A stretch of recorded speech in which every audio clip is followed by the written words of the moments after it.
Corey Farrell. I've been addicted to heroin for about 5 years now.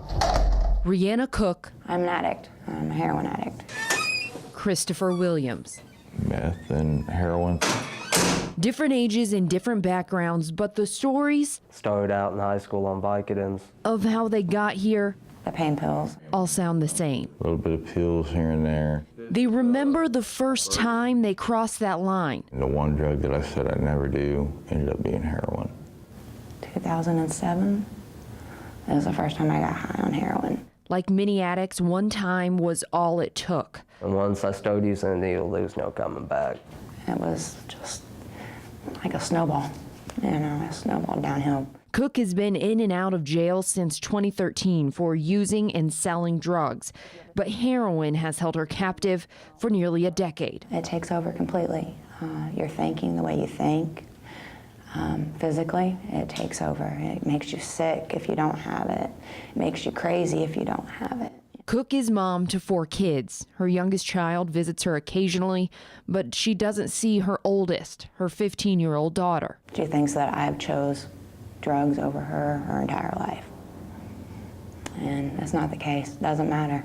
It doesn't discriminate how much I love or care for my kids or want to be there. Something takes over me. They all range from 13 to 6 years old. Williams is a parent too. He still can't believe how quickly his life crumbled. 6 months ago, I never had a needle in my arm. The second time he shot up was almost his last. All I know is I came to in the back of an ambulance, asked the ambulance driver what happened, and he said, your heart stopped, you were dead, and you were blue. What goes through your mind when you think about that, the fact that you were dead? It messes with your head, because I got 3 daughters. How could they go through life without a father? Or knowing the fact that, hey, my dad was a drug addict. But that fact didn't change a thing.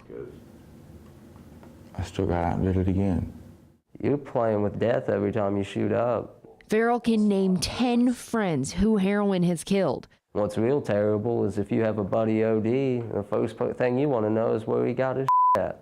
With a now clear mind behind bars, he relives that desperation that drove him to extremes. Took an axe and chopped my finger off. You're gonna do what you want. You're not gonna be sick.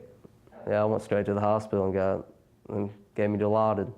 The scar is a constant reminder of the desire that he knows will never go away. When they say it's very addictive or the feeling of it is like no other, they're not lying. I mean, it will grab a hold of you and keep you in its grips. They warn heroin's high trumps the fear of death and the loss of those you love. It's taken my life, my dignity, my family. It's like co-signing your life over to the devil and not having no control over it. Inside, they're still powerless. This time with no choice but to stay clean. There you go, ma'am. Thank you. Thank you. And nothing but time to wonder what will happen when they get out. Door 7 going to door 9. What do you think it'll take for you to quit for good? I don't know. I really don't.